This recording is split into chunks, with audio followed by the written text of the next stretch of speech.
ओम नमः शिवाय। मेरे शिव चैनल पर आप सबका स्वागत है। सबसे पहले तो आप सभी शिव भक्तों के चरणों में मेरा प्रणाम।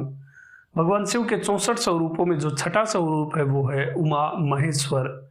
इस दिव्य स्वरूप के बारे में आप बहुत सारे शिव भक्तों ने जाना भी होगा, पढ़ा भी होगा और सुना भी होगा। बहुत सारी जगह इस स्वरूप का वर्णन मिल जाता है, किंतु इस स्वरूप के विषय में मैं बहुत सारे रहस्य आपके सामने उजागर करने वाला हूँ। कैलाश पर भगवान शिव एक स्वर्ण सिंहासन पर जो रत्नों से जड़ा हुआ है उसके ऊपर विराजित होते हैं और भगवान के वाम भाग में विराजित होती हैं माँ आदिशक्ति परमेश्वरी माता पार्वती। ये स्वरूप उमा महेश्वर स्वरूप कहलाता है। जिस प्रकार से एक पुष्प से एक गंध को दूर नहीं किया जा सकता, अग्नि से धुएं को दूर नहीं किया जा सकता, वो उसके अंदर ही व्याप्त रहता है, उसी प्रकार से माँ भगवती भी हमेशा भगवान शिव में ही वास करती हैं और परमेश्वर के वाम भाग में विराजती हैं। देखिए, जो परात्पर परमेश्वर हैं उन्हीं के एक से दो स्वरूप हुए। इन्हीं शिव ने अपने स्वयं के दो स्वरूप किए ताकि हमें माता और पिता दोनों का प्रेम प्राप्त हो सके। दोनों एक ही हैं, हमें माँ बाप दोनों का सुख मिले, माता का सुख मिले, पिता का सुख मिले। इसलिए शिव ने ही अपने दो स्वरूप किए, जिसमें एक में पुरुष यानी शिव और दूसरे में शक्ति यानी माता पार्वती हुए। दोनों बिल्कुल एक ही हैं। शिव और शक्ति एक दूसरे के पूरक है, एक दूसरे के पूरक भी ना कहते हुए दोनों एक ही हैं। शिव शक्तिमान है और शक्ति को धारण करते हैं। देखिए, बिना शक्ति के कोई भी, चाहे वो किसी भी प्रकार की शक्ति हो, कोई भी बिल्कुल बलहीन हो जाएगा और बिना उस शक्ति को धारण करने वाले के उस शक्ति का भी कोई औचित्य नहीं होता है। मान लीजिए आकाश ही नहीं होगा तो बिजली गिरेगी कहाँ से, कड़केगी कहाँ पर। वही इसे ये कंसेप्ट यहाँ पर फॉलो होता है। शिव और शक्ति में कभी भी भेद नहीं करना चाहिए। इस स्वरूप में माता भगवान के वाम भाग में विराजती हैं और भगवान शिव की इच्छा से 5 शक्तियां माता विभाजित करती हैं, जिससे इस सृष्टि का संचालन होता है। ये हैं पराशक्ति, आदिशक्ति, ज्ञान शक्ति, क्रिया शक्ति और इच्छा शक्ति। ये 5 शक्तियां भगवान शिव की इच्छा से माता भगवती इनको संचालित करती हैं। अब जान लेते हैं इन 5 शक्तियों के बारे में।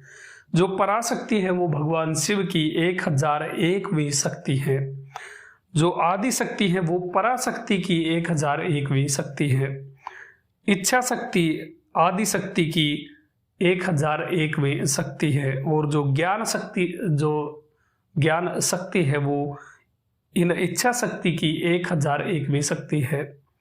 क्रिया शक्ति जो है वो ज्ञान शक्ति की 1001वीं शक्ति है। इस प्रकार से ये 5 शक्तियां इस संसार का संचालन करती हैं। वो किस प्रकार हैं? जो पराशक्ति है वो हमें उस उच्च अवस्था तक पहुंचने में, जो भगवान को प्राप्त करने की अवस्था होती है, उसको उस अवस्था में पहुंचने के लिए हमें सहायता करती है, वो है पराशक्ति। जो आदि शक्ति है वो हमारे अहंकार को समाप्त करती है और हमें उस उच्च अवस्था में पहुंचाने का प्रयास करती हैं, उसमें सहायता करती हैं।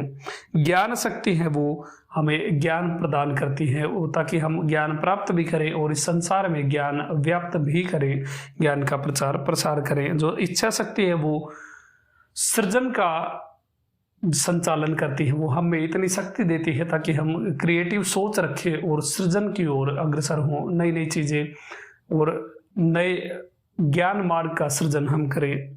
जो ज्ञान शक्ति है उस सृजनात्मक सोच को क्रियान्वित करती है, यानी हम उस मार्ग पर चलते रहें, उसकी ओर अग्रसर रहें, नए नए आइडियाज प्रोड्यूस होते रहें। जो भी जितना भी सृजन का कार्य होता है उसका जो संचालन होता है वो क्रिया शक्ति के साथ होता है। जब ये 5 एक साथ काम करती है तब जीव उन परमेश्वर शिव का ही स्वरूप बन जाता है। शिव और जीव में फिर कोई भी भेद नहीं रह जाता, इसलिए शक्ति का होना बहुत ही आवश्यक है। ये 5 शक्तियां जब एक साथ जीव की सहायता करती हैं तो वो जीव शिव स्वरूप हो जाता है। अब उमा महेश्वर की पूजा के लिए जो विशेष स्थान है वो कुंभकोणम के पास में कोनेरी राजापुरम नामक स्थान पर उमा महेश्वर को समर्पित एक विशेष मंदिर है। यहाँ पर भगवान शिव का नाम भूमिनाथ है, जैसा कि नाम से ही ज्ञात हो रहा है। यहाँ पर यदि कोई भगवान शिव का अभिषेक करता है, उनकी पूजा करता है, और यदि कोई नया बिजनेस स्टार्ट कर रहा है, कोई दुकान शुरू कर रहा है, कोई व्यापार शुरू कर रहा है, और यहाँ से एक मुट्ठी भर मिट्टी भी ले जा करके अपने उस कार्यस्थल पर, बिजनेस स्थल पर या दुकान पर रख लेता है, तो उसका रोजगार जबरदस्त तरीके से फलता फूलता है और वो बहुत ज़्यादा धन कमाता है। यहाँ पर यदि कोई शहद से शिवलिंग का अभिषेक करता है तो उसका कुष्ठ रोग भी दूर हो जाता है। यहाँ से कोई यदि मिट्टी ला करके या मिट्टी की गणेश जी की मूर्ति ला करके अपने घर पर रखता है तो उसके घर या गृहस्थ जीवन में कभी भी कोई सांसारिक कलह उत्पन्न नहीं होती। सब प्रकार की जो संकट है, जो दुविधाएं हैं, वो सब समाप्त हो जाती हैं। उमा महेश्वर स्वरूप के यदि आप स्तोत्र चाहते हैं तो आपको लिंक डिस्क्रिप्शन में मिल जाएगा, PDF डाउनलोड कर सकते हैं और भगवान शिव के इस उमा महेश्वर स्तोत्र का आप नित्य पठन भी कर सकते हैं और उमा महेश्वर दोनों की या दोनों मिलकर एक की कृपा आप प्राप्त कर सकते हैं। अभी तक के लिए इतना ही। जानकारी अच्छी लगी हो तो वीडियो को लाइक करें। आपका दिन शुभ हो। ओम नमः शिवाय।